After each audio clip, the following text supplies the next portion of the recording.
दोस्तों, एक महिला जन्माष्टमी की खरीदारी करने के लिए बाजार जाती है। जब वो महिला बाजार से वापस लौटती है तो देखती है कि उसका पूरा घर सुनसान पड़ा हुआ है। जिस महिला को उन्होंने किराए पर मकान दिया हुआ था, ना तो वो महिला नजर आती है, उसके पति भी नजर नहीं आते हैं और जो उसके 3 बच्चे होते हैं वो भी नजर नहीं आते हैं। अब महिला परेशान हो जाती है कि आखिर बिन बताए ये लोग कहाँ चले गए।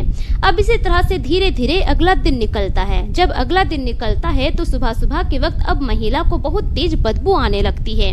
अब जो महिला होती है अपने पूरे घर में देखती है कि कहीं कोई चूहा तो नहीं मरा है, लेकिन कहीं पर ऐसा कुछ नहीं दिखता है। अब महिला उस बदबू का पीछा करते करते छत पर चली जाती है। छत पर एक कमरा बना हुआ था, जिस कमरा को उन्होंने किराए पर दिया हुआ था। अब उसी कमरे से बदबू आ रही होती है। महिला जाकर दरवाजा खोलती है। जैसे ही दरवाजा खोलती है बदबू थोड़ी और तेज हो जाती है। उस कमरे में महिला देखती है कि एक नीला ड्रम रखा हुआ है जिस पर ढक्कन लगे हुए हैं। अब जो महिला होती है जाकर उस ढक्कन को हटाती है। अब जैसे ही ढक्कन को हटाती है अंदर से बहुत तेज बदबू आने लगती है और अंदर एक डेड बॉडी होता है, जिसे देखने के बाद महिला के पैरों तले जमीन खिसक जाती है। और उस डेड बॉडी पर नमक छिड़के हुए थे और उसमें पानी भी थे।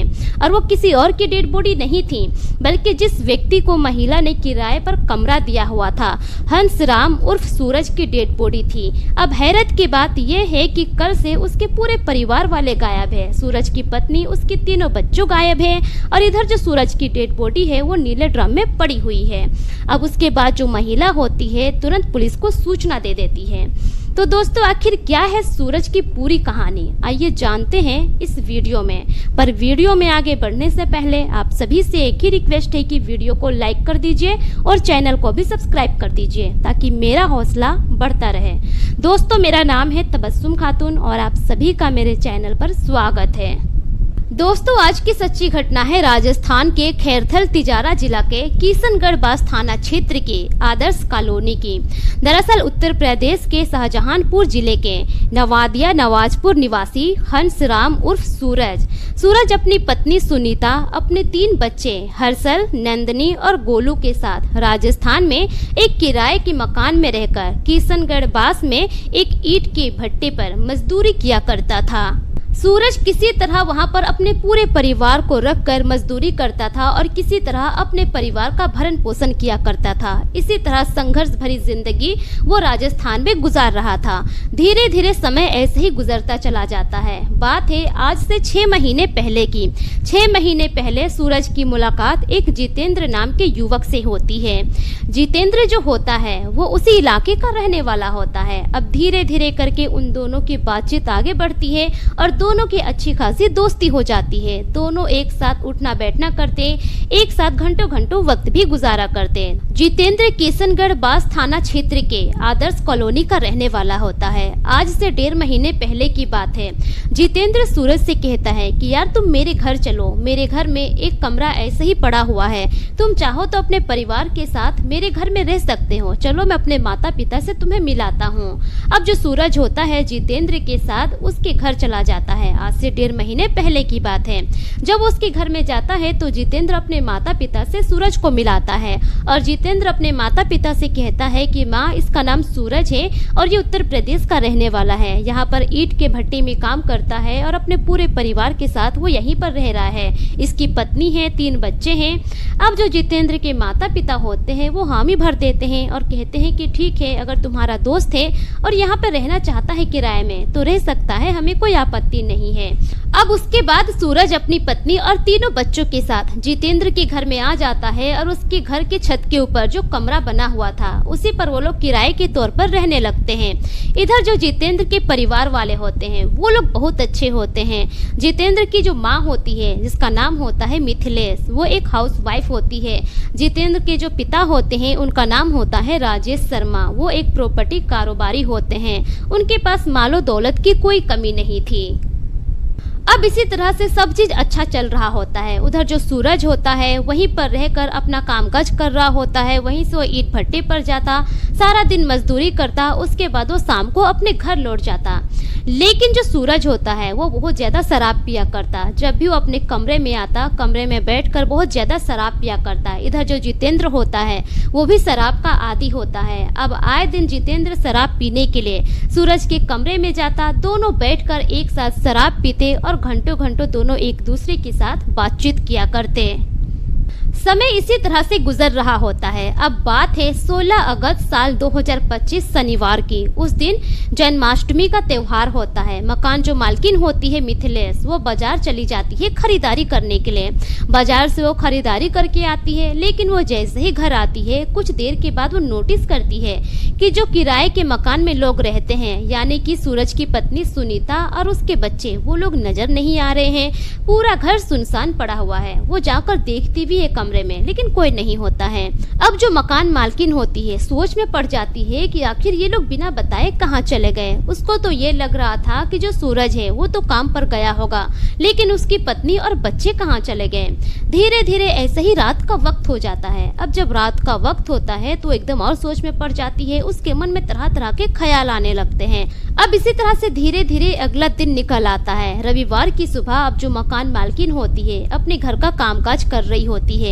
कामकाज के दौरान ही अब उनको अजीब तरह की बदबू आती है। एकदम से परेशान हो जाती है वो कि आखिर बदबू कहाँ से आ रही है। वो अपने ही घर में सारे कमरे में छानबीन करती है, किचन में देखती है कहीं कोई चूहा तो नहीं मरा है, लेकिन कहीं पर ऐसा कुछ नहीं होता है।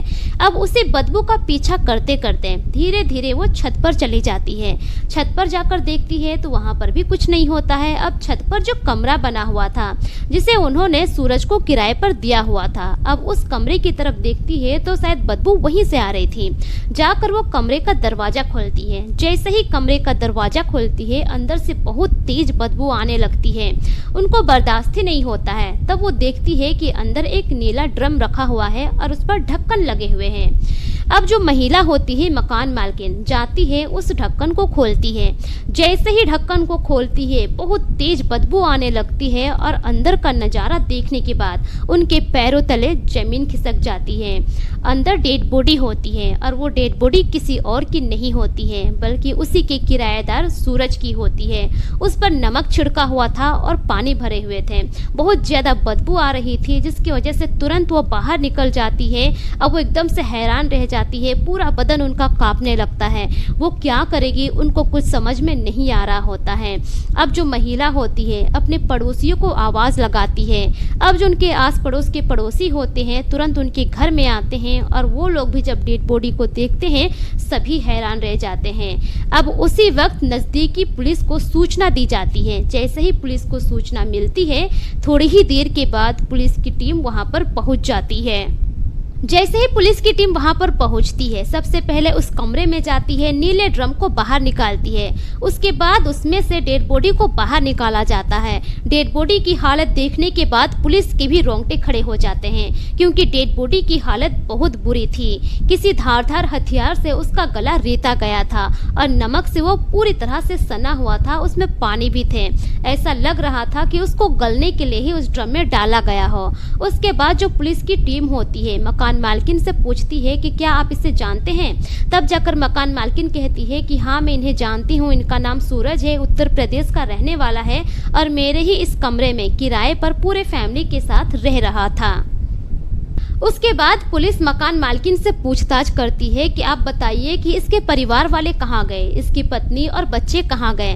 तब जाकर महिला कहती है कि दरअसल मैं शनिवार को मार्केट गई थी जन्माष्टमी की बाजार करने के लिए, लेकिन मैं जैसे ही बाजार से लौटी देखी कि पूरा घर सुनसान है क्योंकि हमेशा उसके बच्चे बाहर खेला करते थे, शोर शराबा होता था।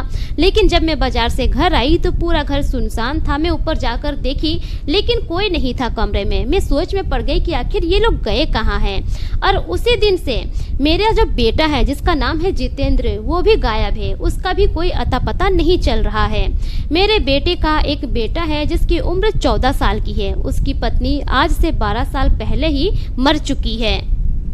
पुलिस उस मकान मालकिन का सारा बयान नोट कर लेती है। उसके बाद जो सुनीता के पास मोबाइल नंबर थे, उनके बेटे जितेंद्र के पास जो मोबाइल नंबर था, वो दोनों मोबाइल नंबर पुलिस लेती है और पुलिस कहती है कि इस मामले में हम आगे की छानबीन कर रहे हैं। लेकिन वही जो गांव के लोग हैं, उस कॉलोनी के जितने भी लोग हैं, सभी शक कर रहे हैं सुनीता और उनके बेटे जितेंद्र पर, क्योंकि दोनों एक ही साथ गायब हुए हैं। कहीं उन दोनों का कोई प्रेम प्रसंग तो नहीं था जिसकी वजह से उन दोनों ने मिलकर सूरज को ही मौत के घाट उतारा। इस तरह की बातें कॉलोनी के लोग बना रहे हैं। दोस्तों, आपको क्या लगता है, सूरज की मौत की वजह उसकी पत्नी का जितेंद्र के साथ प्रेम प्रसंग हो सकता है या फिर इसके पीछे कोई और ही वजह हो सकती है? अपनी राय कमेंट सेक्शन में जरूर दीजिए। दोस्तों, ये रही पूरी घटना आप लोगों के सामने। इस पर आपकी क्या राय है, ये भी कमेंट सेक्शन में जरूर बताइए। इस घटना को सुनाने का मकसद किसी के भी भावनाओं को ठेस पहुंचाना नहीं है, बल्कि मेरा मकसद आप सभी को सतर्क करना है, जागरूक करना है, ताकि आप अपना और अपने परिवार का ख्याल रख सकें। मिलेंगे फिर एक नई वीडियो के साथ, तब तक के लिए शुक्रिया। जय हिंद।